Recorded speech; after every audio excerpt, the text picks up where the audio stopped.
Hello everyone. नमस्कार दोस्तों। Welcome to true I S and P C S. तो दोस्तों हम लोग 11th क्लास की इकोनॉमिक्स की एनसीईआरटी से चैप्टर नंबर 5 को करते हैं। ये चैप्टर आपको बहुत बेहतरीन आउटलुक देगा इकोनॉमिक्स के बारे में। जीएस पेपर 1 के अंदर जो आपका इंडियन सोसाइटी है उसके बारे में, पेपर 4 एथिक्स के बारे में, ऐसे राइटिंग का स्कोप देगा आपको ये वाला जो चैप्टर है। और बहुत सारी जगह आपकी हेल्प करेगा। जीएस पेपर 3 में, इकोनॉमिक्स में भी हेल्प करेगा। दोस्तों आप सभी को याद होगा, आपने शुरू से अगर मेरी फाउंडेशन कोर्स की क्लासेस देखी हैं और आप अगर वीडियो 6 क्लास से देख रहे हो, चाहे आप नए लोग हो पुराने लोग हो, अक्सर आपको याद होगा कि मैं पिछले 1-1.5 साल से, जब से हमारा फाउंडेशन कोर्स शुरू हुआ था, मैं तब से ह्यूमन कैपिटल फॉर्मेशन वर्ड का जिक्र करता था। और मैंने आपको बताया था कि एक दिन ऐसा आएगा आपके फाउंडेशन कोर्स की क्लास में जब हम डेडिकेटेड इस शब्द के ऊपर एक चैप्टर पढ़ेंगे। तो आज है वो दिन आपके सामने कि जब आप डिटेल में जानोगे ह्यूमन कैपिटल फॉर्मेशन, जिसको मैं शॉर्ट में आपको बताता था कि इंसान को इंसान बनाना। पैदा तो देश में लोग बहुत होते हैं, लेकिन क्या हर कोई एपीजे अब्दुल कलाम बन सकता है? हर कोई एक प्रोडक्टिव एसेट बन सकता है क्या देश का व्यक्ति? तो उसके लिए जब वो गीली मिट्टी का घड़ा होता है, गीली मिट्टी का घड़ा मतलब जब उसके base years, initial years, adolescent years और चाइल्डहुड ईयर्स जब चल रहे होते हैं, तो देश को क्या इन्वेस्टमेंट करनी चाहिए उसके ऊपर, उसके माँ बाप को क्या इन्वेस्टमेंट करनी चाहिए उसके ऊपर, कि आगे चलकर वो इकोनॉमी का जो पहिया है उसके अंदर एक प्रोडक्टिव फ्यूल भरने का काम करे, जिससे हमारी अर्थव्यवस्था की गाड़ी चलती चली जाए, चलती चली जाए, चलती चली जाए। और किसी भी देश का स्टेटस चेंज करा जा सकता है अगर वो देश, लेट मी राइट दिस, अगर वो देश लीस्ट डेवलप कंट्री के स्टेटस पर है, यानी कि अंडर डेवलप्ड है, या फिर वो देश डेवलपिंग नेशन है, या फिर वो देश डेवलप्ड नेशन है। तो यहां से यहां तक का सफर और उसके बाद फिर यहां से यहां तक का सफर, इसकी बढ़ोतरी करने में एक अहम भूमिका होती है, ऑब्वियस सी बात है, जनसंख्या की। लेकिन जनसंख्या मूर्ख नहीं होनी चाहिए, पागल नहीं होनी चाहिए कि लगे हुए इंस्टाग्राम चलाने, रील्स देखने, निब्बे निब्बियों से बात करने। इंपॉर्टेंट पॉलिटिकल पॉलिटिकल तो नहीं, इंपॉर्टेंट इकोनॉमिक एक्सपर्ट्स और सोशियोलॉजिस्ट हमें यह बताते हैं, जब एक इंसान कच्ची उम्र का होता है, देश को यह कोशिश करनी चाहिए कि ऐसे इंसानों को हम ह्यूमन कैपिटल फॉर्मेशन की तरफ ले जाएं, उनके अंदर ये ह्यूमन कैपिटल फॉर्मेशन की टेंडेंसी इन्फ्यूज करें, ठूस ठूस कर भरें, जिससे कल को वो इंसान देश में लाइबिलिटी ना हो। ध्यान से समझना मेरे सारे शब्द, मैं इसलिए आराम आराम से बोल रहा हूं। देश के लिए वो इंसान लाइबिलिटी ना हो, बर्डन ना हो, वो एक देश का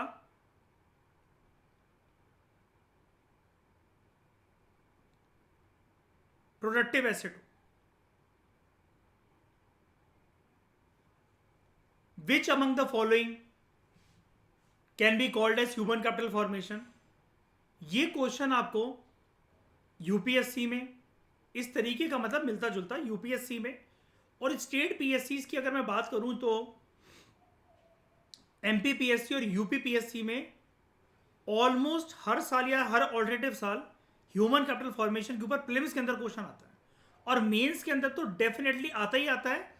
या फिर नहीं पूछा गया है तो you have scope in various papers like GS 1 to 4, GS paper 1 से लेकर 4 तक आपके पास बहुत स्कोप है कि आप ये कहीं ना कहीं पॉइंट को लिखकर वैल्यू एडिशन कर सको अपने आंसर की, एनरिच कर सको अपनी आंसर राइटिंग को।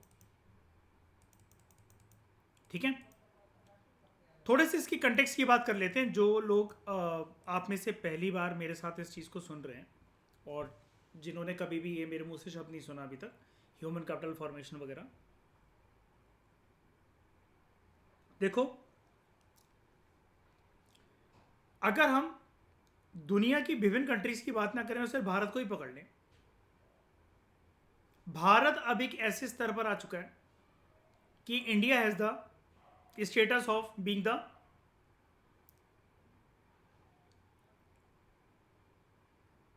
Most populous country of the world. Agree करते हो आप लोग? इंडिया ने किसको पछाड़ दिया है इस स्टेटस में? चाइना को।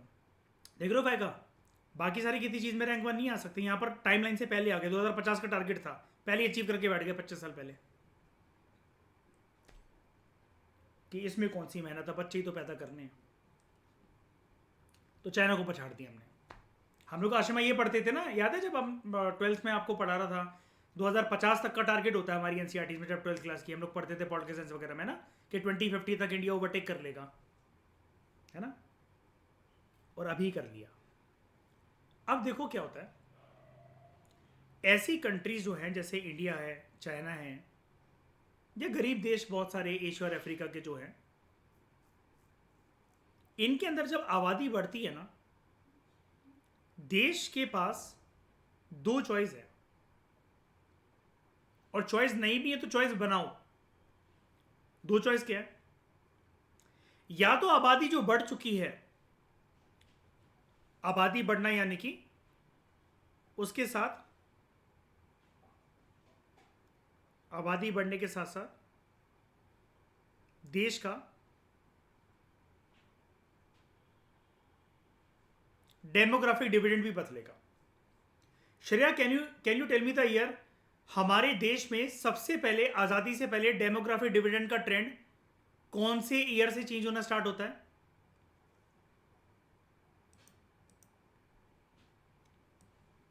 चैप्टर 1 के अंदर मैंने पढ़ाया था, आप में से कोई रिकॉल कर सकता है? आशमा, डेमोग्राफिक डिविडेंड हमारे देश पे कौन से साल से चेंज होता है? कौन सी लक्ष्मण रेखा होती है वो? प्रिसाइज ईयर कोई मुझे बता सकता है? 1921। इस ईयर को याद रखना आप सब लोग प्लीज।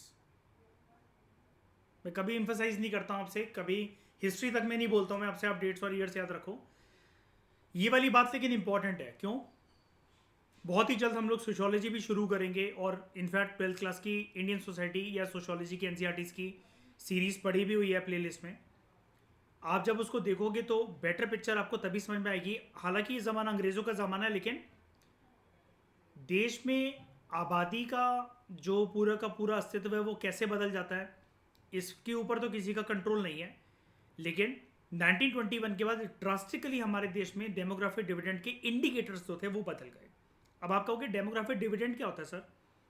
तो देखो, डेमोग्राफिक डिविडेंड होता है पॉपुलेशन के अलग अलग पैरामीटर्स वो किस दिशा में जा रहे हैं। तो आप कहोगे सर वो पैरामीटर्स या वो इंडिकेटर्स क्या होते हैं? उस पता लगाने को आप कौन से ट्रेंड की बात कर रहे हो? क्या कोई एक है या मल्टीपल चीज़ें बनाती हैं उस ट्रेंड को? तो देखो, मल्टीपल चीज़ें दोस्तों बनाती हैं उस ट्रेंड को। तो वो इंडिकेटर्स कैसे होते हैं, जिसका नाम आप लोगों ने बचपन से लेकर अभी तक सुन रखा है?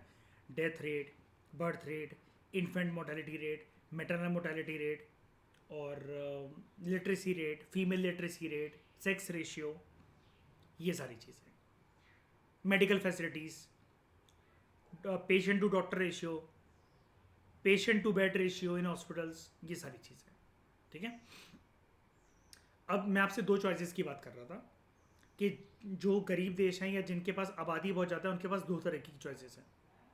क्या चॉइस है? या तो अगर आबादी बहुत ज़्यादा बढ़ गई है देश में, भारत की बात कर लेते हैं, दूसरी दूसरी कंट्रीज़ की तरफ क्या ही जाना। अब भारत के पास एक ऐसा स्टेटस है देश में, मतलब दुनिया में, कि एक ऐसा देश है जिसके पास सबसे ज़्यादा आबादी इंसानों की भारत के अंदर है। या तो सरकार अपनी आंखें मीच ले, आंखें बंद करके बैठ जाए कि ठीक है भाई, बढ़ रही होगी आबादी, लोगों की मर्जी, कर लिए उन्होंने बच्चे पैदा। लेकिन अगर उस देश में समझदारी होगी और उस देश का एक ग्रुप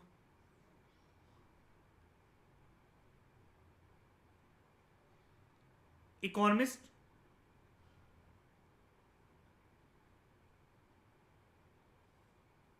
प्लस सोशियोलॉजिस्ट, अगर देश के तौर तरीकों को रियलिस्टिक वे में वो समझते हैं तो वो समझेंगे इतनी आबादी का होना दोनों तरीके से दो तरफा गेम बन सकता है देश का।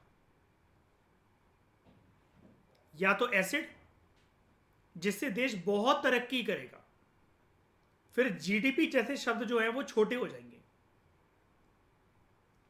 या तो वो जनसंख्या बन जाए बर्डन, लाइबिलिटी, लोग पड़े पड़े खा रहे हैं, सरकार को योजनाएं चलानी पड़ रही हैं, वेरियस इंसेंटिव देकर लोगों को स्कूल भेजना पड़ रहा है, सरकार के प्रयास पूरे नहीं रहे, जनता के अंदर मोटिवेशन पूरी नहीं रही।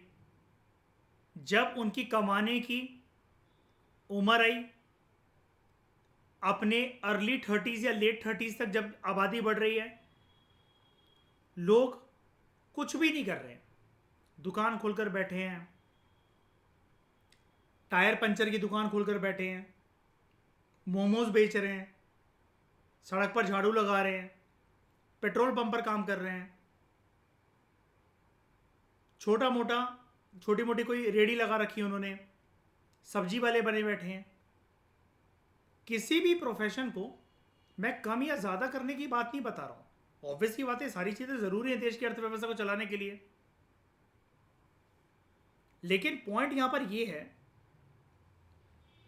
कि क्या लोग इतने सक्षम हैं कि अपनी मर्जी से अपनी रोजी रोटी का गुजारा कर सकें, या फिर उनको लक फैक्टर के ऊपर डिपेंड रहना पड़ता है। ये एक हिडन एस्पेक्ट होता है कि क्या देश ने मेहनत करी है इंसानों के ऊपर उनको HCF तक ले जाने के लिए, यानी कि ह्यूमन कैपिटल फॉर्मेशन तक लेकर जाने के लिए। और जिस दिन ये HCF का दायरा खुल जाता है तो ऑटोमेटिकली देश की आबादी जो है वो एसेट में कन्वर्ट हो जाती है। अदरवाइज वो लायबिलिटी बर्डन ही रहती है, जिसको देश को यानी कि सरकार को बैठ बैठ कर उस आबादी को खिलाना पड़ता है। लेकिन ह्यूमन कैपिटल फॉर्मेशन का जो दायरा है, इस दायरे के अंदर जो भी आता है कि इंसानों को इंसान बनाने की जो बात चलती है, इसकी रिस्पॉन्सिबिलिटी सोल तरीके से किसके ऊपर लाया करती है। यानी कि मेरे सवाल को समझने की कोशिश करो। अगर मैं ये कह रहा हूं कि देश की आबादी लायबिलिटी बन गई, देश की आबादी या तो एसेट बन गई, श्रेया ये रिस्पॉन्सिबिलिटी किसकी है बनाना? जनता की नहीं है।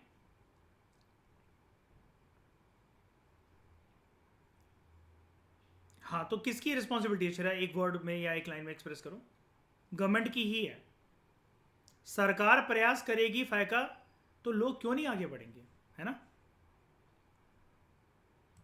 है कि नहीं? अच्छा, एक बात बताओ, हमारे देश में एग्जाम्स होते हैं, एग्जाम्स को इंपॉर्टेंट समझा जाता है। जापान में एग्जाम्स नहीं होते हैं, तो जापान का आदमी क्या हरामखोर है क्या? कोई काम धंधा नहीं करता है, मतलब नशों में डूबा रहता है, अपने देश को डुबा रहा है, अफ्रीका से बदतर बना दिया उसने अपने देश को। जापान के इंसान ने, बताओ जापान का आदमी कैसा है मोटिवेशन के मामले में? उसकी तरक्की को देखते हो आपको क्या लगता है? हरामखोरी है उसके इंसान के अंदर, जापान के आदमी के अंदर। और हम तो रिटर्न एग्जाम से बहुत फोकस करते हैं। आप लोग सब 75% प्लस होल्डर हो गए, यूपीएससी की तैयारी कर रही है, अपने आप में जज्बा, ये बहुत बड़ी चीज होती है। लेकिन रिकॉग्नाइज करा जाता है आपके एफर्ट्स को? कोई नौकरी है, कोई सेफ साइड पर कुछ, कोई बैकअप है? जितने रास्ते हैं वो आपको बनाने पड़ते हैं।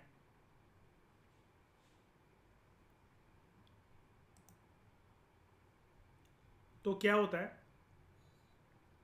ह्यूमन कैपिटल फॉर्मेशन के दायरे के अंदर सबसे पहले दो स्टेजेस आती हैं। आप इसको एक सेकेंड, आप इसको लेवल 1 और लेवल 2 भी कह सकते हो, या फिर स्टेज 1 या स्टेज 2 कह लो। ये ऑफिशियल टर्म्स नहीं होते हैं, लेवल 1, लेवल 2, स्टेज 1, स्टेज 2। ये मैं आपको बता रहा हूं। थ्योरेटिकल फ्रेमवर्क में ये यूज नहीं होता है ऐसा कि ह्यूमन कैपिटल फॉर्मेशन के अंदर 2 स्टेजेस या 2 लेवल्स होते हैं। ये मैं आपकी अंडरस्टैंडिंग के लिए आपको क्लैरिटी दे रहा हूं। श्रेया, सबसे पहले देश की आबादी में अगर जो इंसान है और सरकार को अगर उनको इंसानी ज़िंदगी देनी है, ह्यूमन कैपिटल फॉर्मेशन तो चलो बाद में होगा, लेकिन ह्यूमन कैपिटल फॉर्मेशन या ह्यूमन कैपिटल के दायरे के अंदर सबसे बेसिक चीज़ें स्टेज 1 के अंदर आप किसको डालोगे, उस बास्केट में क्या डालोगे?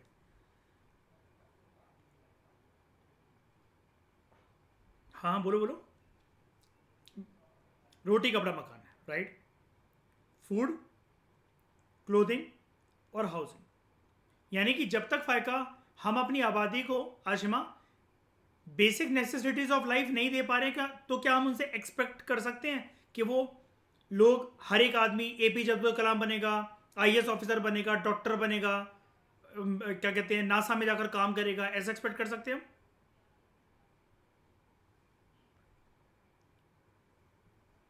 जिसके पास रोटी की कमी होती है ना, रोटी का जुगाड़ करने में अगर इंसान को वक्त बिताना पड़े ना, इंसान फिर कभी भी उसके दायरे के बियॉन्ड जाकर कुछ इनोवेटिव या अपनी पोटेंशियल को निखार नहीं सकता, पॉलिश नहीं कर सकता, या फिर अपने हिडन पोटेंशियल को अनफोल्ड नहीं कर सकता। इतिहास इसका गवाह है, और रीसेंट इतिहास नहीं, मानवता का इतिहास इस चीज का गवाह है। जब फायका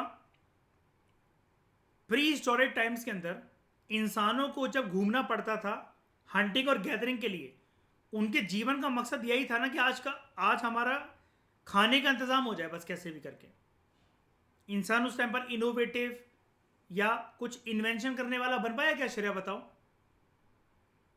पत्थरों के बियॉन्ड वो सोच पाया श्रेया उस जमाने में कि पत्थरों के बियॉन्ड या किलिंग के बियॉन्ड या गैदरिंग के बियॉन्ड कुछ और करूं मैं? लेकिन न्यूलिथिक एज में जैसे ही इंसान के हाथ में स्टेबिलिटी आती है कि भाई खाना उगाना मैं सीख गया, अपना ग्रो करना सीख गया, तो आशमा को बताओ, बहुत ज़्यादा समय लगा कि इंसानों को इन्वेंशन या इनोवेशन लाने में? इंसान ने अपना घर भी बना दिया, और मेहरगढ़ की तो क्या ही तारीफ करें, 4-4 कमरे थे जो घर वहां से मिला। और हड़प्पन सिविलाइजेशन तक पहुंचो श्रेया, तो 2-2 3-3 फ्लोर के मकान है वहां पर, घर के अंदर कुआं है। और हड़प्पा की तो चलो जितनी बातें करो उतनी कम है।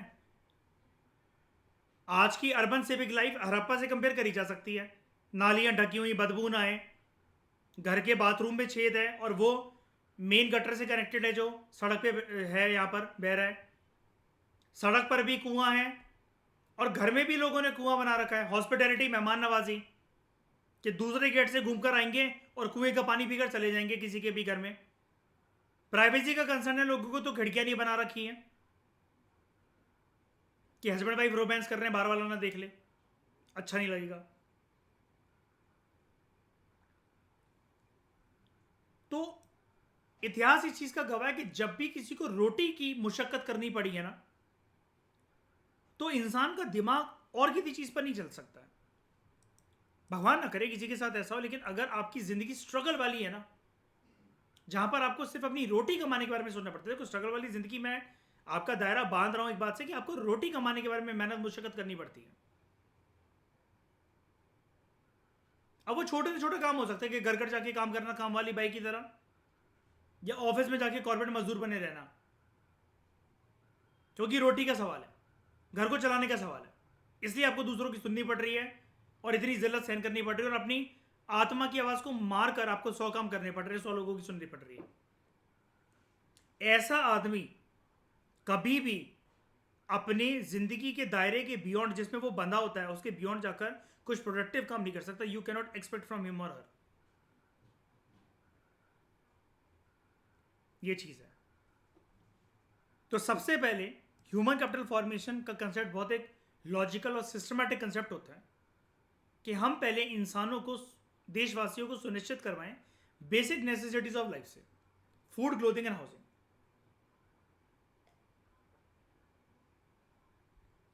एक गरीब परिवार के बच्चे, जहां पर एक मां ये देखती है कि 2 दिन से उसके बच्चों ने अच्छी तरीके से खाना नहीं खाया,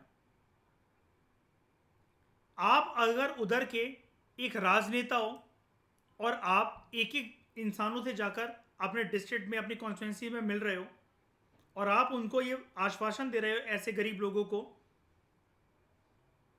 हम आपके लिए कुछ करना चाहते हैं, तो वो बच्चों की माँ पहली क्या डिमांड रखेगी फायका, कि उसके घर के बाहर आके फरारी खड़ी कर दे वो जो पॉलिटिशियन है, या फिर पहले अनाज दे दे, उसे अनाज दे दे। अगर फरारी गाड़ी का ऑफर दिया भी जाएगा श्रेया, तो क्या उसको उतनी खुशी मिलेगी एज कंपेयर टू अगर कोई आश्वासन उसे दे दे तुम्हें हर महीने इतना इतना अनाज पहुंचाया करेगा, आज से खाने पीने की चिंता मत करना।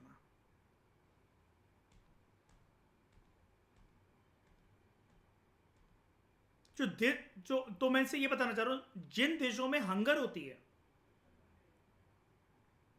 मतलब लोग भुखमरी का जहां पर सामना करते हैं, तो वहां पर लोग खाने को लेकर, रोटी कपड़ा मकान को लेकर अपनी पहली प्रायोरिटी उसे ही मानते हैं। इसका एक रियलिस्टिक एग्जांपल मैं आपको देता हूं, और इसमें कोई अच्छी बुरी बात नहीं करने वाला मैं, मतलब एक आपको रियलिस्टिक पिक्चर दिखा रहा हूं। भारत के अंदर जब भी आपका, आपके परिवार का कुछ अच्छा काम हो, और ये आप एथिक्स में अपनी यूज कर सकते हो, ये जो मैं बात कहने जा रहा हूं, भारत के अंदर जब भी आपका कुछ अच्छा काम हो जाता है, आपके मम्मी पापा का कुछ अच्छा काम हो जाता है, आपका यूपीएससी का रिजल्ट आया और सिंगल डिजिट रैंक आई आपकी, पापा ने आपके नया घर खरीदा, बहुत तरक्की हुई, घर के बाहर आके एक नई गाड़ी खड़ी हुई आपके घर के बाहर आकर, कुछ भी आपका बहुत अच्छा काम हुआ, तो बहुत सारी प्रक्रियाओं में से एक प्रक्रिया ये होती है कि कल हम भंडारा करवाएंगे, या थोड़े दिनों के अंदर आप आकर भंडारा करवाएंगे। भारत जैसे देशों में भंडारे का कंसेप्ट आज भी इसलिए टिका रहता है कि अगर आप भंडारा लगाओगे, लोग खाने वाले ज्यादा आएंगे, लेकिन आपका अनाज खत्म हो जाएगा। ये चीज ये शो करता है, आज भी अगर आप भंडारा लगाते हो या फिर गर्मियों के मौसम में छबील बांटते हो, जिसको हम लोग कहते हैं रुआवजा और दूध का मिक्सचर थोड़ा पानी मिलाकर, जब आप बहुत गर्मियों में नॉर्थ इंडिया में पिलाते हो लोगों को, गुरुद्वारे वाले वो सेवा करते हैं, फिर आपका जो भी काम हो उसमें कोई रिलीजन और वो नहीं है कि आप सरदार हो, पंजाबी हो, आप तभी बांटोगे, आप कैसे भी करके कुल मिलाकर खाने पीने का सामान अगर आप रोड पे लेके खड़े हो जाओ, आपका वो सामान खत्म हो जाएगा, लेकिन लोग आना बंद नहीं होंगे। ये चीज़ ये शो करती है कि अगर लोग खाने को लेकर इतने उत्तेजित हैं कि दूसरा अगर ऑफर कर रहा है तो हम उसके पास जाकर दो पूड़ी, सब्जी, हलवा, रायता या कोल्ड ड्रिंक कहीं मिल रही है या आइसक्रीम कहीं मिल रही है तो ले लें, भले ही वो प्रसाद की फॉर्म में है, अच्छी बात है, या किसी सामने वाले पर्सन का कुछ काम हुआ है, वो अपनी खुशी में ये भंडारा और लंगर करवा रहा है, अच्छी बात है, फिर भी लेकिन लोग जो इतने सारे आ रहे हैं, ये चीज़ ये शो करता है कि आज भी ह्यूमन कैपिटल फॉर्मेशन की कमी है इस देश में। वो उसका स्टार्क रीजन बेसिकली ये है, आपसे कोई प्रसाद आकर बोले, और अगर आप गाड़ी में बैठे हो, मर्सिडीज में बैठे हो, बीएमडब्ल्यू में बैठे हो, किसी भी गाड़ी के अंदर बैठे हो, शीशा नीचे करके आपको क्या बोले कि भाई साहब प्रसाद है, तो आप ले लोगे। लेकिन एज कंपेयर टू जो लोग भंडारे की लाइन में लगे हैं, आप हो सकता है कि गाड़ी से उतरकर वहां पर नहीं जाओ। क्यों? आपको लगता है दूसरे लोगों को खा लें तो, या फिर ऑर्डर लगता है हमें भगवान की कृपा से है तो हमारे पास सब कुछ, और हाथ जोड़कर आप वो करके आप निकल जाते हो, या फिर आपको वो जो भंडारा वगैरह या जो करवाने हैं वो खुद आकर प्लेट लेकर आए और आपकी गाड़ी तक शीशे नीचे करवा कर आपको दे दी, तो आप ले आए, लेकिन उतर कर आप नहीं गए। सूट बूट अगर आपने पहना हुआ, कोट पैंट पहना हुआ है, तो आप उतर कर नहीं जा रहे हो भंडारे की लाइन में लगने बाकी लोगों के साथ, जहाँ पर रिक्शे वाले खड़े हुए हैं या फिर गरीब लोग खड़े हुए हैं, जो भिखारी हैं सड़क के वो खड़े हुए हैं, आपको नहीं पसंद आएगा वहां पर वो खड़े होना। ये सबसे पहला सड़क पर देखने वाला स्टार्क डिफरेंस होता है हैव्स एंड हैव नॉट्स के बीच में। You can use this example in ethics. कैसे शब्द चुनोगे इसको लिखने के लिए, वो भाई आपकी इनोवेशन, आपकी क्रिएटिविटी।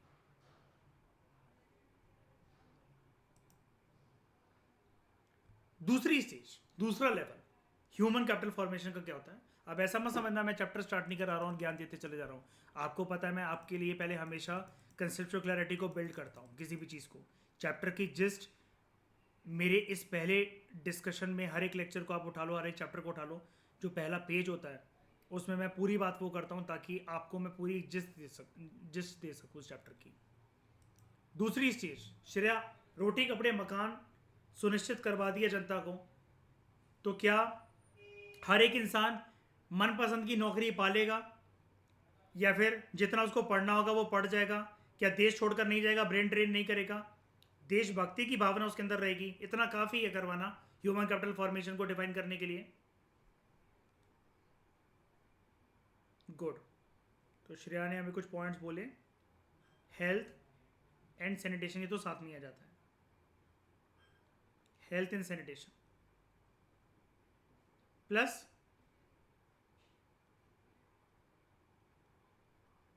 एजुकेशन। ओके आशमा, आप मुझसे ये बताओ, अगर आपको इंटरव्यू रूम में ये पूछ लिया जाए कि मिस आशमा उपल जी, आप ये बताइए, क्या भारत ह्यूमन कैपिटल फॉर्मेशन की दिशा में आगे बढ़ रहा है? And prove your answer with relevant facts. क्या होगा आपका इंटरव्यू रूम में बोर्ड मेंबर्स के सामने आपका आंसर?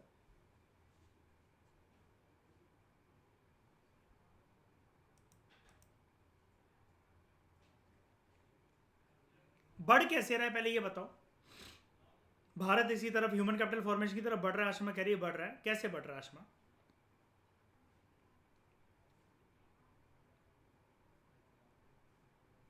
नहीं नहीं नहीं आशमा, क्लेम नहीं कर सकते कोई।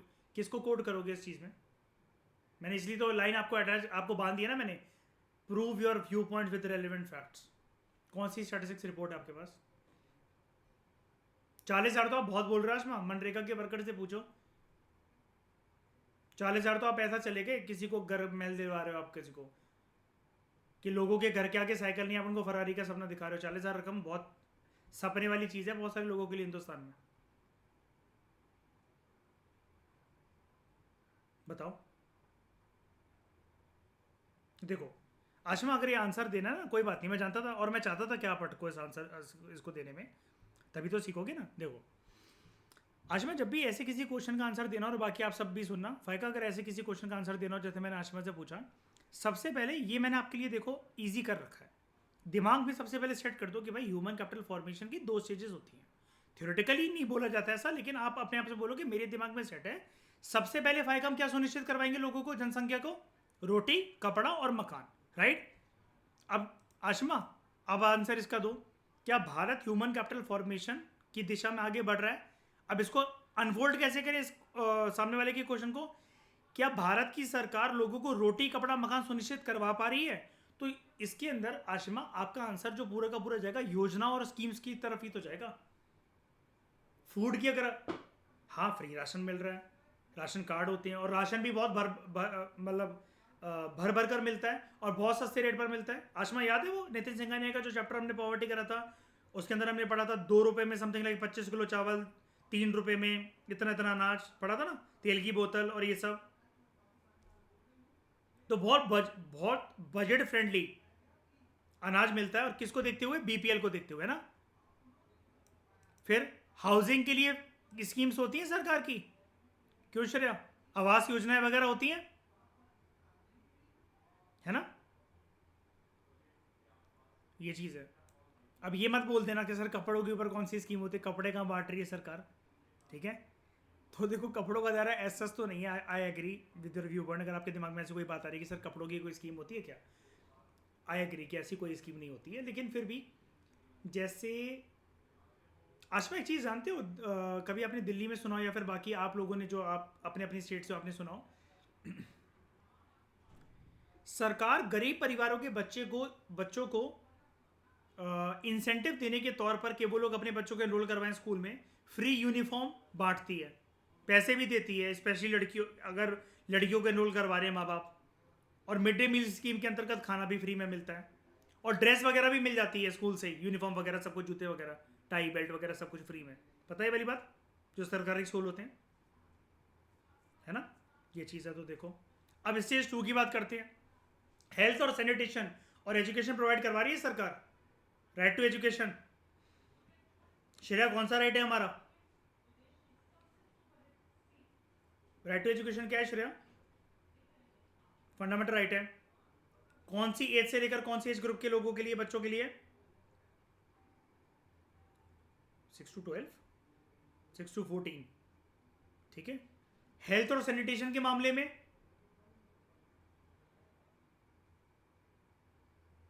शाबाश, मैं यही चाह रहा था कि लेटेस्ट वाला कुछ एग्जांपल मेंशन कर दो। करने को कुछ भी कर सकते हो। Ayushman card, under which scheme? Ayushman Bharat scheme, ठीक है। फिर क्लीन ड्रिंकिंग वाटर फैसिलिटीज वगैरह सरकार के वेरियस इनिशिएटिव हैं जो भी हैं। देखो, आप लोगों के मन में ये आ रहा होगा कि सरकार के जो भी ये पॉलिसी इनिशिएटिव स्कीम्स वगैरह हैं, तो आप मुझसे कह सकते हो कि सर इनमें कमियां भी तो हैं। 100% सक्सेस रेट के साथ ये कहाँ इंप्लीमेंट होती हैं? क्यों आशिमा, आ रहा होगा ना ये मन में? लेकिन आशिमा, हम एटलीस्ट प्रयास तो कर रहे हैं, आगे बढ़ तो रहे हैं। और सारा ब्लेम सरकार क्यों भुगते, है कि नहीं? जनता की भी तो कुछ रिस्पॉन्सिबिलिटी बनती है। जैसे रिस्पॉन्सिबिलिटी कैसे?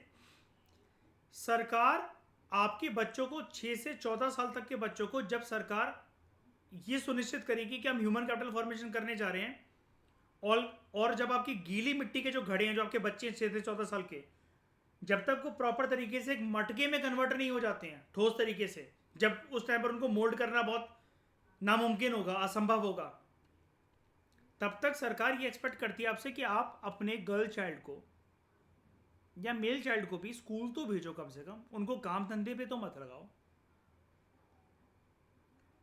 जब फन करके बच्चे पैदा कर लिए थे तब नहीं सोचा कि उनको रोटी कहां से खिलाएंगे। अब लेकिन आपको उनका हेल्पिंग हैंड चाहिए कि नहीं हमारे साथ कंस्ट्रक्शन वर्क में लग जाएगा, नहीं हमारे साथ पटाखों की फैक्ट्री में लग जाएगा, हमारे साथ बैंगल मेकिंग प्रोफेशन में लग जाएगा। हम बचपन से ही इसको ये सिखाएंगे कि रैक पिकिंग कैसे करो, कूड़ा कैसे उठाया करो, घर घर जाके कचरा पट्टी कैसे कलेक्ट कर कर लेकर आओ। 10 रुपये तो कमा कर रहेगा कम से कम। तो मजे ले लेकर जब सेक्स कर कर कर जब पैदा करा था उसको, तब नहीं सोच रहे तो रात को? ये चीज है, ठीक है। तो इसी के साथ हम शुरुआत करते हैं इस चैप्टर की अपने। एल्फ्रेड मार्शल कौन थे? आप कहां सुनते हैं उनके बारे में?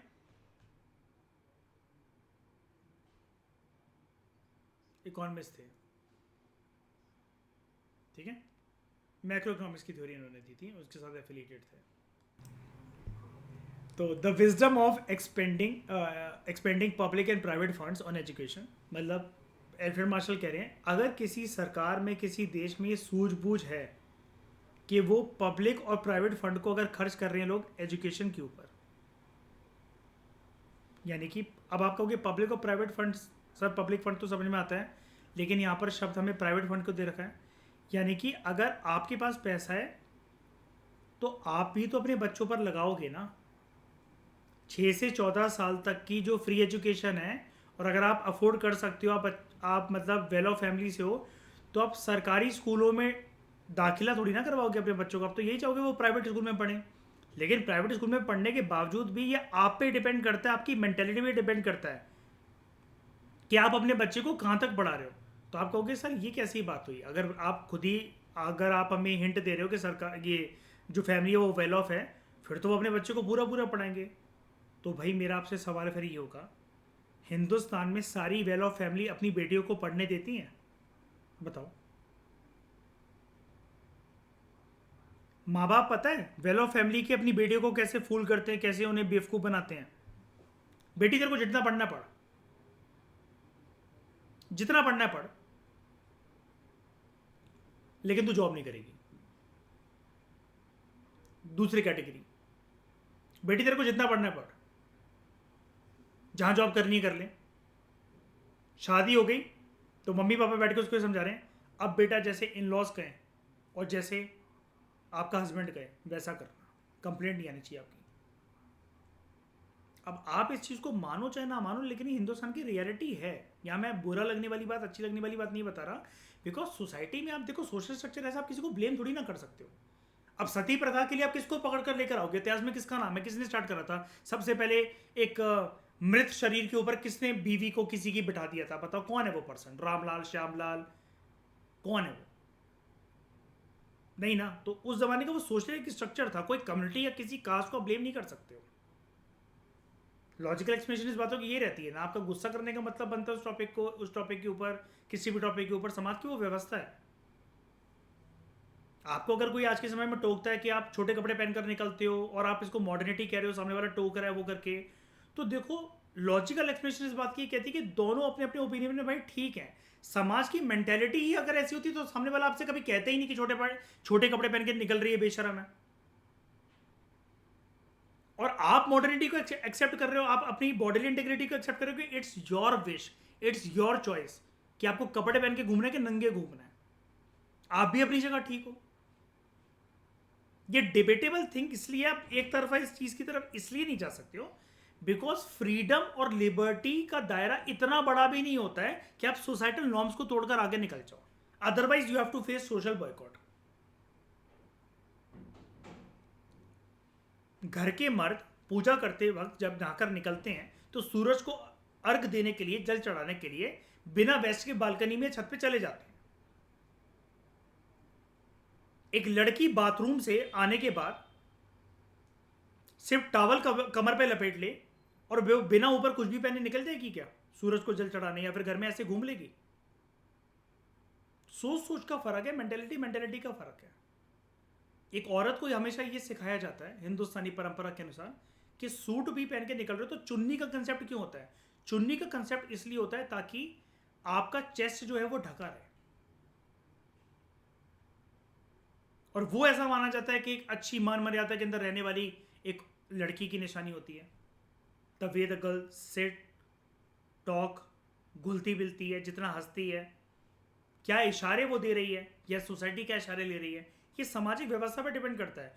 एक और चीज़ है ना, हमारे देश में सामाजिक व्यवस्था भी यूनिवर्सल नहीं है ना, वो भी राज्य राज्य में जाकर, गली गली मोहल्ले में जाकर बदल जाती है। कश्मीर से कन्याकुमारी, गुजरात से अरुणाचल, एक जैसा कुछ भी नहीं है।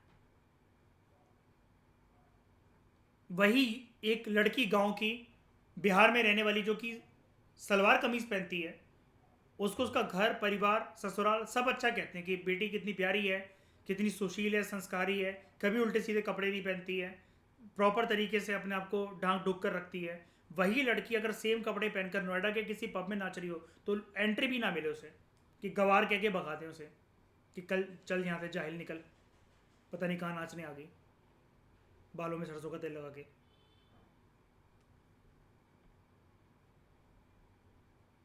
एरिया एरिया का फर्क होता है। तो wisdom of expending public and private funds on education is not to be measured by its direct fruits alone. Alfred Marshall कह रहे हैं अगर आप शिक्षा पे पैसे खर्च करते हो, प्राइवेट फैमिली या सरकार खर्च कर रही है, आप उसको उससे मत देखो कि उसका रिजल्ट क्या आ रहा है। यानी कि एल्फ्रेड मार्शल यहाँ पर थोड़े से संस्कारी हो रहे हैं, और अगर हम महाभारत की लाइन को से, गीता के श्लोक को से कनेक्ट करें तो ये कहना चाह रहे हैं कर्मण्यवाधिकारस्ते महाफलेषु कदाचना, कर्म करो फल की चिंता क्यों करनी। तो it will be profitable as a mere investment. आप इसको इन्वेस्टमेंट की तरह देखो ना, आप ये मत देखो कि अभी आपको शॉर्ट टर्म में फ्रूट्स क्या मिले। मैंने आपको अपनी स्टॉक्स दिखाए थे, पोर्टफोलियो दिखाए थे, मैंने आप लोगों की इन्वेस्टमेंट्स करवा रखी है। आप रोज प्रोफाइल चेक करते जाओ, हमारा $100 माइनस हो रहा है, इतना हो रहा है, रेड जा रहा है, ग्रीन जा रहा है, तो हो गई इन्वेस्टमेंट। लॉन्ग टर्म के अंदर देखना कि एंड रिजल्ट क्या मिलता है, तब क्या पहुंचता है। और कोई भी चीज़ संसार में इन्फ्लेशन के हिसाब से तो बढ़ नहीं है प्राइस, और जब हमने मूंगफलियों के दाम पर जो चीज़ खरीदी है वो एक ना एक दिन बादाम के रेट पर जरूर पहुंच जाएंगी, ये तो चीज़ सुनिश्चित है ही। तो it will be profitable as a mere investment to give the masses of people much greater opportunities than they can generally avail themselves।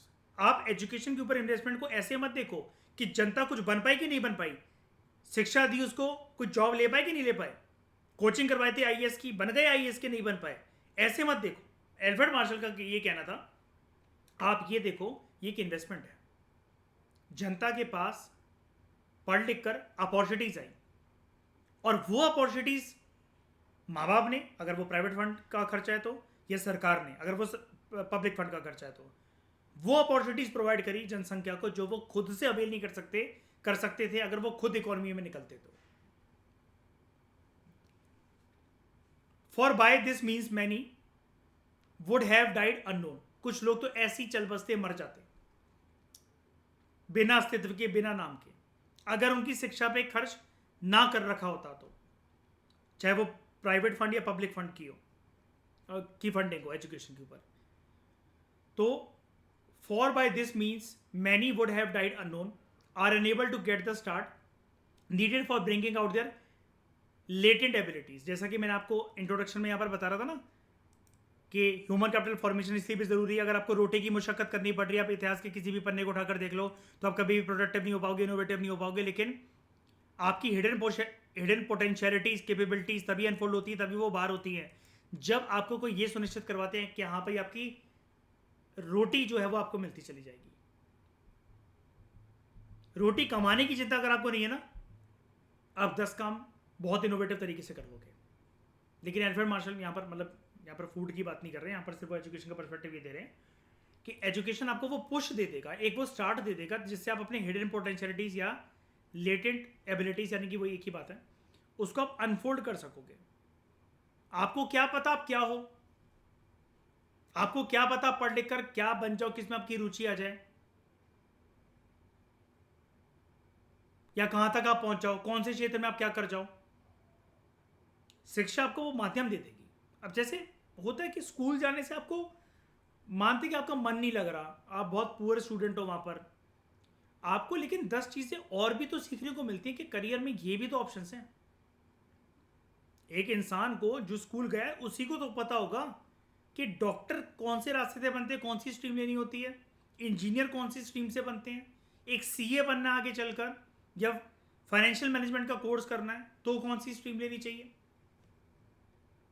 शुरू से ही आईएएस ऑफिसर की तैयारी करनी है, यूपीएससी की तैयारी करनी है तो कौन सी स्ट्रीम में जाना चाहिए।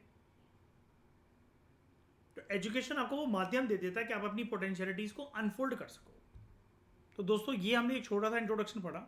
अब इस चैप्टर के अंदर आपको जो ये रोटी कपड़ा मकान वाली बात है, स्टेज 1 की बातें, और हेल्थ एंड सैनिटेशन और education plus on the job training, ठीक है, स्टेज 2 की बातें, ये सब जो चीज़ें हैं ये हम बात करेंगे नेक्स्ट लेक्चर के अंदर। यहाँ पर आपको एक चीज़ मैं बताना चाहूँगा, लास्ट चीज़, मैंने इसकी बात करी नहीं यहाँ पर। जैसे स्टेज 2 में आप ये भी लिख सकते हो, वैसे तो बहुत सारी चीज़ें इस चैप्टर में आप जान जाओगे, लेकिन एक ये भी होता है, इसके बारे में भी अक्सर मैं आपको बताता आया था फाउंडेशन कोर्स के अलग अलग सब्जेक्ट्स के अलग अलग लेक्चर्स में, on the job training.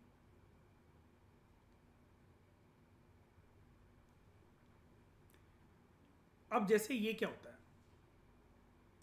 Shreya, आप जिस टाइम पर कॉलेज से पास आउट हुए होगे, आपके हाथ में एक डिग्री थी, आपको पता था कि आपको आगे जाके फ्यूचर में क्या काम करना है, जो भी आपने नॉलेज गेन करी है, राइट श्रेया। अब जिस दिन आप पहली कंपनी में लगे, आप उधर ऑटोमेटिकली जानते थे कि आपको क्या करना है, कंप्यूटर में क्या टाइप करना है, क्या चलाना है, कौन सी साइट पर जाना है, किसको क्या कमांड देनी है, किससे क्या इंस्ट्रक्शन लेनी है, आपको पहले से ही पता था सब कुछ। ये 4 साल में ग्रेजुएशन में पढ़ाया गया था आपको कि आप इस कंपनी में जाओगे श्रेया, ये काम करोगे कंप्यूटर पे बैठकर या फिर फ़ोन पर बात करते हुए, सब पता था आपको, नहीं ना। हर जगह पर श्रेया आपने जॉब्स भी चेंज करी होंगी 2-3 जगह पर, है ना। हर जगह पर आपकी एक इनिशियल लेवल पर, चाहे वो कुछ घंटों की हो, चाहे वो कुछ दिन की हो या कुछ हफ्तों की हो, ट्रेनिंग होती कि नहीं होती है, या फिर जब आप ज्वाइन कर लेते हो तो उसके साथ साथ भी हर टाइम पर कुछ ना कुछ सिखाती है कंपनी नया इनोवेटिव, ऐसे नहीं ऐसे करो, वैसे नहीं वैसे करो, होता होगा ना। ये भी एक ह्यूमन कैपिटल फॉर्मेशन का एक दायरा होता है। अब श्रेया आपको ये लगा होगा कि मैं आपका एग्जांपल देकर इसको human on the job training के कंसेप्ट को ह्यूमन कैपिटल फॉर्मेशन से क्यों कनेक्ट कर रहा हूँ। अब दोस्तों एक चीज़ देखना, श्रेया के पास जो डिग्री है उस डिग्री के बेसिस पर उसको अपनी फील्ड में नौकरी तो कहीं भी मिल जाएगी, चाहे श्रेया 10,000 रुपये महीना कमाए, चाहे वो 10 करोड़ रुपये महीना कमाए, नौकरी तो उसे मिल जाएगी कहीं ना कहीं, रोटी तो वो ले आएगी अपने घर में, उसकी कोई टेंशन नहीं है। लेकिन ऑन द जॉब ट्रेनिंग करवाकर कंपनी ने इसको पता है क्या एसेट दिया, इसको ये एसेट दिया कि जब श्रेया अब किसी नई जगह पर अप्लाई करेगी ना, तो उसकी सीवी, उसकी जो प्रोफाइल है, अब वो ज़्यादा बूस्टअप होगी सामने वाली कंपनी के सामने, एज कंपेयर टू कि जब वो 4 चीज़ें लिख रही थी, लेकिन 2 साल कहीं एक जगह पर काम करने के बाद अब वो उसमें 7-8 चीज़ें और ऐड कर सकती है कि मैं ये भी जानती हूँ, मैं ये भी जानती हूँ, मैं ये भी कर सकती हूँ, मैं वो भी कर सकती हूँ, मैंने इसका भी एक्सपीरियंस है, उसका भी एक्सपीरियंस है, मैंने ऐसे प्रोजेक्ट को भी संभाला हुआ है, मैंने यहाँ पर ऐसे प्रोजेक्ट को संभाला था, इसमें मेरी टीम काम कर रही थी, मैंने ऐसे ऐसे वर्क करा था। तो उसके पास जब एज कम्पेयर टू कि अगर वो कॉलेज के बाद कहीं पर अप्लाई करती और वो अपना प्रोफाइल देती तो वो लिमिटेड चीज़ों के बारे में जानती थी। लेकिन जैसे जैसे अलग अलग कंपनी में उसकी ऑन द जॉब ट्रेनिंग चलती जा रही है, उसकी सीवी स्ट्रांग होती चली जा रही है। तो जो कंपनी अगर श्रेया को बेस लेवल पर 10,000 या 10 लाख अगर ऑफर करती, अगर उसकी 4-5 जो प्रोफाइल के जो पैरामीटर्स है उसको देखते हुए, लेकिन ऑन द जॉब ट्रेनिंग करने के बाद श्रेया में जब ह्यूमन कैपिटल फॉर्मेशन इन्फ्यूज हो गई, अब वही कंपनी 10 लाख के पैकेज की जगह हो सकती है उसको 15 लाख ऑफर करें, और 10,000 रुपए की जगह अब उसको 50,000 ऑफर करें। ये होता है पर्सन की वर्थ बढ़ जाती है, वैल्यू बढ़ जाती है। इसको रियलिस्टिक लाइफ में भी आप इंप्लीमेंट कर सकते हो, लेकिन ऐसा लिखना नहीं चाहिए। मैं वैसे बोल रहा हूँ, एक पर्सन बेरोजगार है, वो आपसे बहुत प्यार करता है, ठीक है, कोई भी आप में से कोई बनती हो, आप इमेजिन करो कि आपसे वो बहुत प्यार करता है, लेकिन वो बेरोजगार है, वो कुछ नहीं करता। शादी करने के टाइम पर ना, आप चाहे एग्री करो चाहे ना एग्री करो, लेकिन ये ख्यालात एक जरूर आएगा कि घर में रोटी कौन लेकर आएगा। घर में ऐसा चावल चीनी की तो किल्लत नहीं पड़ जाएगी प्यार के चक्कर में। और वहीं अगर जैसे एक सुअर सी शक्ल का भी एक पर्सन होगा ना, लेकिन बस आपको ये आश्वासन कोई दे दे भाई ये करोड़पति अरबपति या सरकारी नौकरी वाला है, आपका मन कहीं ना कहीं ओरिएंट होगा और आप एक लीन हो जाओगे, ओरिएंट हो जाओगे इस चीज़ की तरफ। ये फैक्ट है, आप चाहे एग्री करो या जितनी भी जज्बाती बातें कर लो, ये स्टैब्लिश फैक्ट है। वो भी पता है क्यों, मतलब मैं इसको क्यों कनेक्ट करके यहाँ पर कह रहा हूँ, ये भी तो ह्यूमन कैपिटल फॉर्मेशन की पहचान है कि एक पर्सन दिखता स्मार्ट है, वो लॉयल जाता रहेगा, लेकिन वो बेरोजगार है, उतनी मतलब वर्थ नहीं है उसकी, मतलब जितनी होनी चाहिए, जितनी आप अपने पार्टनर में देखते हो। लेकिन हो सकता है जिस पार्टनर को आप एक सरकारी नौकरी, पैसा, रुतबा, वेल सेटल्ड लाइफ के बेसिस पर अगर आप देख रहे हो, आपके पीठ पीछे आपको धोखे मिल रहे हो, कल को उतने टर्म्स एंड कंडीशन अच्छे नहीं रहे, पर्सन था कुछ और, दिखाए कुछ और, बातें कुछ और थी, अब कुछ और है, लेकिन आपने तो एक रुतबे को और एक वेल सेटल्ड लाइफ को ही देखा ना। अब आप कहोगे तो बहुत नॉर्मल सी चीज़ है, मैं वही तो आपको बता रहा हूँ। ह्यूमन कैपिटल फॉर्मेशन के बाद ना इंसान की वर्थ बढ़ जाती है, वैल्यू बढ़ जाती है। एक पर्सन जो बेरोजगार है, दहेज वो अपने मुंह से नहीं मांग सकता, मिल जाए तो भगवान की कृपा कि लड़की वालों ने दहेज दे दिया, अगर डाउरी सिस्टम एग्जिस्ट कर रहा है किसी समाज के अंदर और दहेज की बातें चल रही हैं तो। और वही पर्सन दिखने में अच्छा नहीं है, कुछ भी अच्छा नहीं है, लेकिन ही और शी, मतलब शी तो क्या, लड़की घर में क्या दहेज जाएगा, लड़का यूपीएससी ऑल इंडिया रैंक 3, अब ऑफर्स लगते हैं, बोलियाँ 30 करोड़ ले लो, 70 करोड़ ले लो, 3 करोड़ ले लो, 100 करोड़ ले लो, हमारी बेटी को अपने घर ले जाओ, कि झंझट आप अपने घर रख लीजिए प्लीज़, 100 करोड़ रुपए ले लीजिए। तो इस डिस्कशन में दोस्तों फिलहाल इतना ही। Thank you very much for discussion. Human capital formation important होती है इकॉनमी के लिए, ये हमने सीखा, और कैसे इससे इंसान की, ये जो लास्ट एग्जांपल मैंने आपको दिया ना, ये मतलब एक ऐसे ये अनऑफिशियल सा वाहियात एग्जांपल आप इसको मान सकते हो, लेकिन समझाना मैं आपको ये चाहता था कि ह्यूमन कैपिटल फॉर्मेशन की वजह से इंसान की वर्थ बढ़ जाती है।